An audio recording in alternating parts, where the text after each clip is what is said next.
Hello दोस्तों, स्वागत है आपका अपने यूट्यूब चैनल ग्रुपिंग हब में। तो जैसा कि हम मॉडर्न हिस्ट्री देख रहे थे और मॉडर्न हिस्ट्री में हम लोगों ने स्टार्ट किया था गांधीवादी चरण। इसके पूर्व हम लोग देखेंगे आज एक टॉपिक छूटा था भारत परिषद अधिनियम 1909 का। ठीक है, भारत परिषद अधिनियम 1909 और खिलाफत आंदोलन, इसके अलावा जो 1916 का अधिवेशन हुआ था, लखनऊ अधिवेशन, उसके बारे में। ठीक है, 1909 का मार्ले मिंटो सुधार और 1916 में लखनऊ अधिवेशन देखेंगे। ठीक है, भारत परिषद अधिनियम 1909, होम रूल लीग और लखनऊ अधिवेशन, यह आज का हमारा टॉपिक होने वाला है।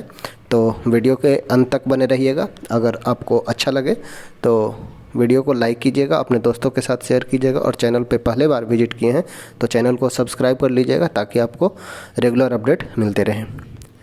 तो चलिए सेशन पे चलते हैं। फर्स्ट है भारत परिषद अधिनियम। ठीक है, भारत परिषद अधिनियम 1909। भारत परिषद अधिनियम 1909 के बारे में देखते हैं। यह है मार्ले मिंटो सुधार। अगर बात किया जाए मार्ले और मिंटो का, तो ये कौन थे? तो मार्ले जो भारत के राज्य सचिव थे। ठीक है, याद रखना है, मार्ले भारत के राज्य सचिव थे। अगर बात किया जाए राज्य सचिव का, तो ये बीओडी और सीओडी जो गठन हुआ था 1784 में, पृथक किया जाता है।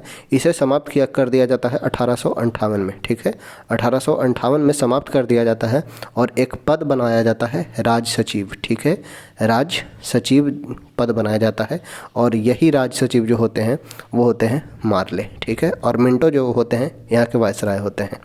मार्ले मिंटो दोनों के बीच एग्रीमेंट होता है। मार्ले मिंटो सुधार इन्हीं के समय में आया। मार्ले थे राज्य सचिव और मिंटो थे वायसराय, तो उन्हीं के समय आया। मार्ले मिंटो सुधार किस वर्ष पारित किया गया? तो ये पारित किया वर्ष 1909 में। ठीक है, मार्ले मिंटो सुधार कब आया? तो 1909 में। क्वेश्चन पूछेगा भारत परिषद अधिनियम 1909 को अन्य किस नाम से जाना जाता है? तो ये जाना जाता है मार्ले मिंटो सुधार के नाम से। ठीक है, वर्ष 1909 के इंडियन काउंसिल एक्ट में किस बात की व्यवस्था की गई थी? ठीक है, वर्ष 1909 के इंडियन काउंसिल एक्ट में किस बात की व्यवस्था की गई थी? तो सांप्रदायिक प्रतिनिधित्व की। ठीक है, सांप्रदायिक प्रतिनिधित्व की व्यवस्था की गई थी। नेक्स्ट है राष्ट्रीय आंदोलन की अवधि में जिस घटना में मतभेद के बीज थे और जिसने अंततः देश को विभाजन कराया, वो क्या था? ठीक है, बहुत इंपॉर्टेंट क्वेश्चन है और बहुत सोचने वाली क्वेश्चन है। राष्ट्रीय आंदोलन यानी कि भारत के स्वतंत्रता संग्राम में किस घटना में मतभेद के बीज थे? ठीक है, मतभेद यानी कि जो हिंदू मुस्लिम है उसमें मतभेद का बीज था और अंततः देश का विभाजन हिंदुस्तान और पाकिस्तान में हुआ, तो वो कौन सा था? तो विधानसभाओं में मुसलमानों के लिए पृथक निर्वाचन क्षेत्र और स्थानों के आरक्षण में। ठीक है, विधानसभाओं में मुसलमानों के लिए पृथक निर्वाचन क्षेत्र और स्थानों के आरक्षण में किसने कहा था? मार्ले मिंटो सुधार। 1909 के इंडियन काउंसिल एक्ट ने हमारा सर्वनाश कर दिया, तो ये कहे थे गांधी जी ने। किसने कहा था? मार्ले मिंटो सुधार ने। जो 1909 का इंडियन काउंसिल एक्ट था उसने हमारा सर्वनाश कर दिया, तो ये कहे थे गांधी जी ने। ब्रिटिश काल में दिल्ली के पहले भारत की राजधानी कहाँ थी? तो वो था कलकत्ता में। दिल्ली के पहले भारत की राजधानी थी कलकत्ता में। किंग जॉर्ज पंचम तथा क्वीन मैरी की यात्रा की याद में वर्ष 1911 में भारत में कौन सा लोकप्रिय पर्यटन स्थल बनाया गया? तो ये बनाया गया था गेटवे ऑफ इंडिया। ठीक है, कौन आए थे? तो किंग जॉर्ज पंचम आए थे और क्वीन मैरी आई थी। ठीक है, किंग जॉर्ज पंचम और क्वीन मैरी आए थे 1911 में। उसी की याद में बनाया जाता है गेटवे ऑफ इंडिया, जो है मुंबई में। ठीक है, गेटवे ऑफ इंडिया मुंबई में। नेक्स्ट है गेटवे ऑफ इंडिया कहाँ पर स्थित है? तो ये स्थित है मुंबई में। गेटवे ऑफ इंडिया 1911 में बनाया गया। किंग जॉर्ज पंचम ने किस वर्ष भारत का ताज ग्रहण किया था? तो दिसंबर 1911 में। किंग जॉर्ज पंचम किस वर्ष भारत का ताज ग्रहण किया था? तो दिसंबर 1911 में।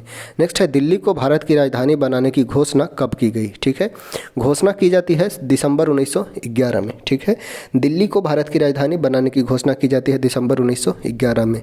नेक्स्ट है किस वर्ष भारत की राजधानी कलकत्ता से दिल्ली स्थानांतरित की जाती है? तो ये स्थानांतरित किया जाता है 1912 में। घोषणा की जाती है 1911 में और स्थानांतरित की जाती है राजधानी दिल्ली, वो 1912 में। 1912 में जो स्थानांतरित की जाती है दिल्ली, और दिल्ली से नई दिल्ली जो चेंज होता है वो होता है 1931 में। ठीक है, अभी वर्तमान में भारत की राजधानी है नई दिल्ली और नई दिल्ली जो राजधानी बनाई जाती है 1931 में। याद रखिएगा, 1911 में घोषणा की जाती है, 12 में स्थानांतरित की जाती है और 1931 में दिल्ली से राजधानी होता है नई दिल्ली। नेक्स्ट है 1912 में जब राजधानी कलकत्ता से दिल्ली आई थी, उस समय भारत के वायसराय कौन थे? तो लॉर्ड हार्डिंग थे। लॉर्ड हार्डिंग के समय में ही बंगाल विभाजन रद्द किया जाता है एवं राजधानी कलकत्ता से दिल्ली ट्रांसफ़र किया जाता है। ठीक है, जब राजधानी कलकत्ता से दिल्ली लाई गई थी उस समय भारत के वायसराय थे लॉर्ड हार्डिंग। नेक्स्ट है दिल्ली में किसके राजकीय प्रवेश के अवसर पर बम फेंका गया था? तो लॉर्ड हार्डिंग पर 23 दिसंबर 1912, जिसे दिल्ली षड्यंत्र केस भी कहा गया। ठीक है, दिल्ली में किसके राजकीय प्रवेश के अवसर पर बम फेंका गया था? तो लॉर्ड हार्डिंग के प्रवेश पर 23 दिसंबर 1912 को, डेट याद रखिएगा 23 दिसंबर 1912। हार्डिंग बम कांड में सम्मिलित क्रांतिकारी कौन कौन थे? ठीक है, हार्डिंग बम कांड में शामिल क्रांतिकारी कौन कौन थे? तो ये थे मास्टर अमीर चंद, भाई बाल मुकुंद और अवध बिहारी। 3 नाम याद रखना है हार्डिंग बम कांड से, मास्टर अमीर चंद, भाई बाल मुकुंद और अवध बिहारी। नेक्स्ट है हार्डिंग बम कांड किस नाम से प्रसिद्ध है? तो दिल्ली षड्यंत्र केस के नाम से, दिल्ली षड्यंत्र केस के नाम से, जो हुआ 1912 में। हार्डिंग बम कांड दिल्ली षड्यंत्र केस के नाम से प्रसिद्ध है। नेक्स्ट है भारत की राजधानी पुरानी दिल्ली से नई दिल्ली कब स्थानांतरित की गई? भारत की राजधानी पुरानी दिल्ली से नई दिल्ली कब स्थानांतरित की गई? तो 13 फरवरी 1931 को, और समय होता है लॉर्ड इरविन का। भारत की राजधानी पुरानी दिल्ली से नई दिल्ली कब बनी? तो 13 फरवरी 1931 को, समय होता है लॉर्ड इरविन का। नेक्स्ट जो क्वेश्चन है, बिहार में अलग प्रांत के लिए आंदोलन हुए। ठीक है, बिहार को अलग प्रांत घोषित करने के लिए आंदोलन हुए, जिसके परिणाम स्वरूप वर्ष 1911 में बिहार एवं उड़ीसा के नए प्रांत का निर्माण हुआ। किसके नेतृत्व में किया गया था? तो सच्चिदानंद सिन्हा के नेतृत्व में। ठीक है, बिहार को अलग प्रांत के रूप में घोषित किया गया, बिहार एवं उड़ीसा के नए प्रांत का निर्माण हुआ। ये हुआ सच्चिदानंद सिन्हा के नेतृत्व में किया गया था। ठीक है, और वही 1936 में अगर बात किया जाए तो बिहार से उड़ीसा भी अलग हो जाता है। ठीक है, बिहार से उड़ीसा अलग होता है 1936 में। अगर बात किया जाए बंगाल से, तो बंगाल से बिहार और उड़ीसा अलग होता है 1911 में। ठीक है, और वही 1936 में बिहार से उड़ीसा अलग होता है, और 15 नवंबर 2000 को बिहार से झारखंड अलग होता है। ठीक है, तो वर्तमान अब अगर बिहार देखें तो वर्तमान बिहार में अंतिम विभाजन जो हुआ है वो हुआ 15 नवंबर 2000 को, झारखंड अलग राज्य बना था। ठीक है, नेक्स्ट देखते हैं ब्रिटिश शासन के दौरान बिहार को अलग प्रांत का दर्जा किस वर्ष प्राप्त हुआ था? तो वर्ष 1912 में, वर्ष 1912 में। नेक्स्ट है होम रूल लीग आंदोलन। होम रूल लीग आंदोलन से जो संबंधित व्यक्ति थे वे थे एक एनी बेसेंट और एक तिलक। होम रूल लीग यानी कि स्वशासन आंदोलन। ठीक है, देखते हैं क्वेश्चन होम रूल लीग आंदोलन से। होम रूल आंदोलन की व्याख्या 2 जनवरी 1914 को अपने पत्र कॉमनवेल में किसने की थी? तो एनी बेसेंट ने। एनी बेसेंट का 2 पत्रिका था, एक था कॉमनवेल और एक है न्यू इंडिया। ठीक है, होम रूल आंदोलन की व्याख्या 2 जनवरी 1914 को अपने पत्र कॉमनवेल में किसने की थी? तो ये थे एनी बेसेंट। एनी बेसेंट के 2 पत्रिका थे, कॉमनवेल और न्यू इंडिया। एनी बेसेंट के द्वारा ही प्रथम बार भारतीय राष्ट्रीय कांग्रेस की अध्यक्षता 1917 में की जाती है। ठीक है, 1917 में भारतीय राष्ट्रीय कांग्रेस की अध्यक्ष बनेगी 1917 में। होम रूल लीग की स्थापना सर्वप्रथम किसने की थी? तो ये किए थे तिलक, अप्रैल 1916 में। अप्रैल 1916 में पूना में सर्वप्रथम होम रूल लीग की स्थापना की जाती है। बाल गंगाधर तिलक ने होम रूल लीग की स्थापना कहाँ की थी? तो ये किए थे पूना में। ठीक है, याद रखिएगा बाल गंगाधर तिलक ये एक पुरुष थे और इन्होंने होम रूल लीग की स्थापना पूना में की है। ठीक है, पुरुष थे और ये पूना में किए थे। अगर बात किया जाए आगे, तिलक द्वारा स्थापित होम रूल लीग के प्रथम अध्यक्ष, 2 याद नाम रखना है, एक अध्यक्ष और एक सचिव। ठीक है, तो तिलक द्वारा स्थापित होम रूल लीग के प्रथम अध्यक्ष थे जोसेफ बैप्टिस्टा थे। जोसेफ बैप्टिस्टा जो थे प्रथम अध्यक्ष थे, और तिलक द्वारा स्थापित होम रूल लीग के प्रथम सचिव थे वो NC केलकर। अगर सचिव पूछा जाए तो NC केलकर और अध्यक्ष पूछा जाए तो जोसेफ बैप्टिस्टा। नेक्स्ट है एनी बेसेंट ने होम रूल लीग की स्थापना कब की? तो सितंबर 1916 में। तिलक का होम रूल लीग का स्थापना हुआ अप्रैल 1916 में, और सितंबर 1916 में एनी बेसेंट को होम रूल लीग की स्थापना हुई थी। नेक्स्ट है एनी बेसेंट द्वारा स्थापित होम रूल लीग के सचिव कौन थे? तो वे थे जॉर्ज अरुणडेल थे एनी बेसेंट द्वारा स्थापित होम रूल लीग के सचिव। नेक्स्ट है वर्ष 1916 में Akhil Bharatiya home rule league आंदोलन सर्वप्रथम किसने आरंभ किया था? तो ये किए थे एनी बेसेंट। देखिए होम रूल लीग आंदोलन वहाँ था home rule league, question confuse नहीं करना है। प्रथम होम रूल लीग की स्थापना तिलक द्वारा अप्रैल 1916 में, वही एनी बेसेंट द्वारा सितंबर 1916 में। अगर बात किया जाए होम रूल लीग आंदोलन का, तो होम रूल लीग आंदोलन सर्वप्रथम 1916 में एनी बेसेंट ने प्रारंभ किया। ठीक है, एनी बेसेंट ने होम रूल लीग आंदोलन, पॉइंट ये याद रखना है, होम रूल लीग और होम रूल लीग आंदोलन। ठीक है, तो आंदोलन के सर्वप्रथम प्रारंभ करता है एनी बेसेंट। नेक्स्ट है होम रूल लीग आंदोलन के संस्थापक कौन है, तो ये है Annie Besant. Home rule league आंदोलन के संस्थापक हैं एनी बेसेंट। नेक्स्ट है वर्ष 1915-16 में किन दो नेताओं द्वारा होम रूल लीग आरंभ किया गया था, तो तिलक और एनी बेसेंट के द्वारा। नेक्स्ट है 15-16 में स्थापित होम रूल लीग किसकी सहायक इकाई के रूप में काम कर रही थी, तो भारतीय राष्ट्रीय कांग्रेस की सहायक कंपनी के रूप में, भारतीय राष्ट्रीय सहायक के इकाई के रूप में कर रहा था होम रूल लीग। नेक्स्ट है एनी बेसेंट द्वारा प्रारंभ किया गया स्वराज्य शासन आंदोलन का लक्ष्य क्या था, तो भारत के लिए स्वशासन प्राप्त करना। एनी बेसेंट द्वारा प्रारंभ किया गया स्वराज्य शासन आंदोलन का लक्ष्य क्या था, तो भारत के लिए स्वशासन प्राप्त करना। 20वीं शताब्दी के प्रारंभ में किस महिला ने भारतीय राजनीतिक आंदोलन में भाग लेकर सर्वाधिक अनुप्राणित किया, तो एनी बेसेंट ने। 20वीं शताब्दी में के प्रारंभ में यानी कि 20 तक किस महिला ने भारतीय राजनीतिक आंदोलन में भाग लेकर सर्वाधिक अनुप्राणित किया था, तो वो थे एनी बेसेंट। नेक्स्ट है कौन मुस्लिम नेता थे जो एनी बेसेंट द्वारा स्थापित होम रूल लीग में सम्मिलित हुए थे, तो वो थे मोहम्मद अली जिन्ना। मोहम्मद अली जिन्ना जो थे वो एनी बेसेंट द्वारा स्थापित होम रूल लीग में सम्मिलित हुए थे, मोहम्मद अली जिन्ना। किसने कहा था, मैं तो एक भारतीय नगाड़ा हूँ, मैं तो एक भारतीय नगाड़ा हूँ जिसका कार्य सोते हुए को जगाना है ताकि वे अपने मातृभूमि के लिए जागें और कार्यरत हो सके, ये कहे थे एनी बेसेंट। एनी बेसेंट का कहना था मैं एक भारतीय नगाड़ा हूँ जिसका कार्य है सोते हुए को जगाना ताकि वे अपने मातृभूमि के लिए जागे और कार्यरत हो सके, ये कहे थे एनी बेसेंट। नेक्स्ट है प्रथम विश्व युद्ध के दौरान वह आंदोलन जो भारत में लोकप्रिय हुआ था। प्रथम विश्व युद्ध, अगर बात किया जाए प्रथम विश्व युद्ध का, तो ये हुआ था 1914 से 18 के बीच। ठीक है, 1914 से 18 के बीच उस समय भारत में कौन सा आंदोलन लोकप्रिय हुआ था, तो वो था होम रूल लीग। ठीक है, होम रूल लीग आंदोलन। नेक्स्ट है किसका योगदान होम रूल लीग की स्थापना में नहीं था, तो टी.एस. अल्काट का। टी.एस. अल्काट का, ये थियोसॉफिकल सोसाइटी से संबंधित थे। ठीक है, टी.एस. अल्काट का योगदान नहीं था। होम रूल लीग आंदोलन से मुख्यतः कौन जुड़े हुए थे, तो एक हो गया एनी बेसेंट, तिलक और एस सुब्रमण्यम अय्यर। ठीक है, एनी बेसेंट, बाल गंगाधर तिलक और एस सुब्रमण्यम अय्यर।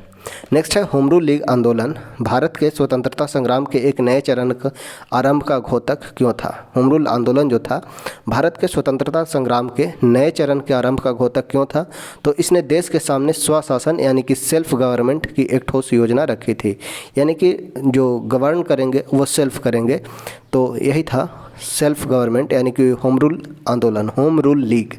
ठीक है, इसने देश के सामने स्वशासन की एक ठोस योजना रखी थी। नेक्स्ट है कांग्रेस के किस अधिवेशन में होम रूल समर्थक अपनी राजनीतिक शक्ति का सफलतापूर्वक प्रदर्शन कर रहे थे, तो कांग्रेस का 1916 का लखनऊ अधिवेशन में। कांग्रेस के किस अधिवेशन में होम रूल समर्थक अपने राजनीतिक शक्ति का सफलतापूर्वक प्रदर्शन कर रहे थे, तो कांग्रेस का 1916 का लखनऊ अधिवेशन, जिसकी अध्यक्षता करते हैं अंबिका चरण मजमूदार। ठीक है, नेक्स्ट है होम रूल लीग के संबंध में सही कथन क्या है, तो सबसे पहले इसकी योजना एनी बेसेंट ने वर्ष 1914-15 में अपने पत्रिका कॉमनवेल्थ में प्रस्तुत की थी। ठीक है, सबसे पहले इसकी योजना एनी बेसेंट के द्वारा 14-15 में अपनी पत्रिका कॉमनवेल्थ में प्रस्तुत की जाती है। तिलक की home rule league Maharashtra, Karnataka, Madhya Prant, Berar तक सीमित था। ठीक है, महाराष्ट्र, कर्नाटक, मध्य प्रांत, बरार तक सीमित था तिलक का। तिलक द्वारा स्थापित होम रूल लीग अधिक शक्तिशाली थी तथा तिलक और एनी बेसेंट के मतभेद के उपरांत दोनों लीग बनी रही थी। ठीक है, तिलक और एनी बेसेंट के मतभेदों के उपरांत दोनों लीग जो था वो बना रहा था। एनी बेसेंट के बारे में सही कथन बतलाना है, तो होम रूल लीग आंदोलन प्रारंभ करने के लिए इन्हें उत्तरदायी माना जाता है तथा भारतीय राष्ट्रीय कांग्रेस की अध्यक्षता भी करती है। थियोसॉफिकल सोसाइटी की 1889 ईस्वी में सदस्य बनती है। 1889 में थियोसॉफिकल सोसाइटी की सदस्य बनती है। इंडियन नेशनल कांग्रेस की एक बार अध्यक्षता करती है 1917 में, और भारतीय राष्ट्रीय कांग्रेस की अध्यक्षता करने वाली प्रथम महिला बनती है। ठीक है, एनी बेसेंट के बारे में सही बतलाना है, कथन बतलाना है, तो होम रूल लीग प्रारंभ करने के लिए जाना जाता है। थियोसॉफिकल सोसाइटी की सदस्यता ग्रहण करती है 1889 में तथा 1917 में भारतीय राष्ट्रीय कांग्रेस की अध्यक्ष भी बनती है, और वो ऐसा करने वाली प्रथम महिला बनती है। भारतीय राष्ट्रीय कांग्रेस की अध्यक्षता करने वाली प्रथम महिला बनती है। नेक्स्ट है फेबियन आंदोलन का प्रस्तावक कौन था। फेबियन आंदोलन का प्रस्तावक थे एनी बेसेंट। एनी बेसेंट जो थे फेबियन आंदोलन के प्रस्तावक थे। नेक्स्ट है अप्रैल 1920 में Akhil Bharatiya home rule league का अध्यक्ष किसे निर्वाचित किया गया था, तो महात्मा गांधी को। अप्रैल 1920 में Akhil Bharatiya home rule league का अध्यक्ष निर्वाचित किया गया था महात्मा गांधी को। वर्ष 1920 में किसने अपना नाम परिवर्तित करके स्वराज सभा रखा था। स्वराज सभा कौन रखा था, तो all India home rule league. All India home rule league ने वर्ष 1920 में अपना नाम बदला और स्वराज सभा रखा, स्वराज सभा। नेक्स्ट है कांग्रेस का लखनऊ अधिवेशन। ठीक है, कांग्रेस का लखनऊ अधिवेशन, और ये आयोजित होता है 1916 में लखनऊ में। ठीक है, कांग्रेस का लखनऊ अधिवेशन 1916 में आयोजित होता है, 1916 में, और ये होता है लखनऊ में। ठीक है, दिसंबर 1916 में इंडियन नेशनल कांग्रेस तथा इंडियन मुस्लिम लीग ने एक ही समय में अपने अधिवेशन कहाँ आयोजित किए थे, तो ये किए थे लखनऊ में। ठीक है, आईएनसी और मुस्लिम लीग। ठीक है, आईएनसी और मुस्लिम लीग दोनों का जो अध्यक्षता होता है वो होता है इलाहाबाद में। ठीक है, सॉरी इलाहाबाद नहीं, लखनऊ में। 1916 में भारतीय राष्ट्रीय कांग्रेस और मुस्लिम लीग दोनों का अध्यक्षता होता है लखनऊ में। कांग्रेस और मुस्लिम लीग के बीच प्रसिद्ध लखनऊ समझौता पर हस्ताक्षर कब हुआ, तो यह 1916 में। कांग्रेस और मुस्लिम लीग के बीच प्रसिद्ध लखनऊ समझौता होता है 1916 में। नेक्स्ट है किसने मुस्लिम लीग और भारतीय राष्ट्रीय कांग्रेस को 1916 में एक साथ लाने में महत्वपूर्ण भूमिका अदा की थी, तो ये लोकमान्य तिलक और एनी बेसेंट थे। मुस्लिम लीग और भारतीय राष्ट्रीय कांग्रेस को 1916 में एक साथ लाने में महत्वपूर्ण भूमिका निभाई लोकमान्य तिलक और एनी बेसेंट ने। 1916 में भारतीय राष्ट्रीय कांग्रेस के लखनऊ अधिवेशन की अध्यक्षता किसके द्वारा किया गया था, तो एसी मजूमदार यानी कि अंबिका चरण मजमूदार के द्वारा। लखनऊ अधिवेशन की अध्यक्षता 1916 में अंबिका चरण मजमूदार के द्वारा। नेक्स्ट है अतिवादी एवं उदारवादियों के पूर्ण मिलन की प्रक्रिया में प्रमुख शिल्पी कौन थे। अतिवादी एवं उदारवादी, ठीक है, यानी कि नरम दल और गरम दल। नरम दल एवं गरम दल, दो क्वेश्चन याद रखना है। एक है भारतीय राष्ट्रीय कांग्रेस और मुस्लिम लीग को मिलाने में महत्वपूर्ण योगदान रहा बाल गंगाधर तिलक का। वही अतिवादी और उदारवादी के पूर्ण मिलन की प्रक्रिया में मुख्य योगदान रहा एनी बेसेंट का। एनी बेसेंट का। कांग्रेस ने प्रथम बार मुस्लिम समुदाय के लिए पृथक निर्वाचित प्रणाली कब स्वीकारी थी, तो ये किए थे 1916 में। मुस्लिमों को पृथक निर्वाचन प्रणाली दिया जाता है 1916 में, और कांग्रेस के द्वारा प्रथम बार ये स्वीकार किया जाता है 1916 के लखनऊ अधिवेशन में। ठीक है, तो कांग्रेस ने प्रथम बार मुस्लिमों के लिए पृथक निर्वाचन प्रणाली कब स्वीकार की थी, तो वर्ष 1916 में। नेक्स्ट है कांग्रेस के 1916 ईस्वी के लखनऊ अधिवेशन में कौन सा मुख्य दूरगामी परिणाम वाला निर्णय लिया गया था। कांग्रेस के 1916 के लखनऊ अधिवेशन में कौन सा मुख्य दूरगामी परिणाम वाला निर्णय लिया गया था, तो मुस्लिम लीग का पृथक निर्वाचन क्षेत्र की मांग स्वीकार कर ली थी। ठीक है, मुस्लिम लीग का पृथक निर्वाचन क्षेत्र का जो था मांग वो स्वीकार कर लिया गया था भारतीय राष्ट्रीय कांग्रेस द्वारा। नेक्स्ट है वर्ष कांग्रेस के 1916 के लखनऊ अधिवेशन में नरम दल के किस अध्यक्ष ने तिलक तथा उनके समर्थकों को कांग्रेस में वापस लिया था, तो ये थे अंबिका चरण मजमूदार, और वे 1916 में अध्यक्षता करते हैं। वर्ष 1916 के लखनऊ अधिवेशन में नरम दल के किस अध्यक्ष ने तिलक और उनके समर्थकों को कांग्रेस में वापस लिया था, तो अंबिका चरण मजमूदार ने। नेक्स्ट है वर्ष 1916 में लखनऊ के कांग्रेस अधिवेशन के संदर्भ में सही कथन बतलाना है, तो अंबिका चरण मजूमदार की अध्यक्षता में इसकी आयोजन होता है। इस अधिवेशन में उदारवादी और उग्रवादियों के बीच पुनः मेल स्थापित होता है। महात्मा गांधी पहली बार चंपारण के किसानों की समस्या से अवगत हुए। ठीक है, उदारवादी और उग्रवादी के बीच मिलन होता है, भारतीय राष्ट्रीय कांग्रेस और मुस्लिम लीग के बीच भी मिलन होता है। नेक्स्ट है इंडियन नेशनल कांग्रेस और मुस्लिम लीग के बीच मैत्रेय का समय कब से कब तक था। इंडियन नेशनल कांग्रेस और मुस्लिम लीग के बीच मैत्रेय का काल यानी कि साझेदारी, मैत्रीपूर्ण साझेदारी का कार्य जो समय था वो था 1916 से 22 तक। 1916 से 22 तक। भारतीय राष्ट्रीय कांग्रेस के किस अधिवेशन में महात्मा गांधी को चंपारण के किसानों की समस्या से अवगत कराया गया था, तो लखनऊ अधिवेशन 1916 में। ठीक है, लखनऊ अधिवेशन 1916 में ही राजकुमार शुक्ल के द्वारा भारतीय राष्ट्रीय कांग्रेस के अधिवेशन की अध्यक्षता जब 1916 में होती है, तो उसी में इनको चंपारण के बारे में बतलाया जाता है राजकुमार शुक्ल के द्वारा। ठीक है, लखनऊ अधिवेशन 1916 हो जाएगा। भारतीय राष्ट्रीय कांग्रेस के किस अधिवेशन में महात्मा गांधी को चंपारण के किसानों की समस्याओं से अवगत कराया जाता है, तो यह लखनऊ अधिवेशन 1916। नेक्स्ट है भारतीय राष्ट्रीय कांग्रेस के किस अधिवेशन में बाल गंगाधर तिलक ने अभिव्यक्त किया था स्वराज्य मेरा जन्मसिद्ध अधिकार है और मैं इसे लेकर रहूँगा, ये बतलाए थे लखनऊ अधिवेशन 1916 में। लखनऊ अधिवेशन 1916 में ही बाल गंगाधर तिलक, ठीक है, बाल गंगाधर तिलक के द्वारा ये बतलाया जाता है स्वराज्य मेरा जन्मसिद्ध अधिकार है और मैं इसे लेकर रहूँगा, यानी कि Swaraj is my birth right and I will have it. ठीक है, लखनऊ अधिवेशन 1916 में। बात किया जाए बाल गंगाधर तिलक का, तो बाल गंगाधर तिलक के द्वारा ही शिवाजी महोत्सव और गणपति उत्सव प्रारंभ किया जाता है। और इन्होंने 2 पत्रिका निकाली थी, एक था मराठा और केसरी। ठीक है, मराठा अगर बात किया जाए तो मराठा जो था अंग्रेजी भाषा में और केसरी जो था वो था मराठी भाषा में। ठीक है, बाल गंगाधर तिलक पत्रकारिता को लेकर जेल जाने वाले प्रथम व्यक्ति रहते हैं। पत्रकारिता को लेकर जेल जाने वाले प्रथम व्यक्ति रहते हैं बाल गंगाधर तिलक। वर्ष 1916 के लखनऊ समझौते की महत्वपूर्ण विशेषता क्या रहती है? तो कट्टरपंथियों के पूर्ण मिलन को सहमति देना, ये महत्वपूर्ण विशेषता था, कट्टरपंथियों के पूर्ण मिलन को सहमति देना। नेक्स्ट है, किस समझौते का लक्ष्य हिंदू मुस्लिम मतभेद को सुलझाना था? तो ये था लखनऊ समझौता। लखनऊ समझौता का मुख्य जो लक्ष्य था हिंदू मुस्लिम मतभेद को सुलझाना था, लखनऊ समझौता, और ये होता है 1916 में। तो इसे यहीं तक समाप्त करते हैं। जो गांधी एवं उनके प्रारंभिक आंदोलन थे ये हम कर लिए थे। तो आशा करते हैं आप लोगों को वीडियो अच्छा लगा हो। अगर कोई इन्फॉर्मेशन छूटा हो तो आप कमेंट करके बतला सकते हैं, या कोई अपना सजेशन देना चाहते हैं तो कमेंट बॉक्स खुला हुआ है, अपना सजेशन दे सकते हैं। Okay, thank you.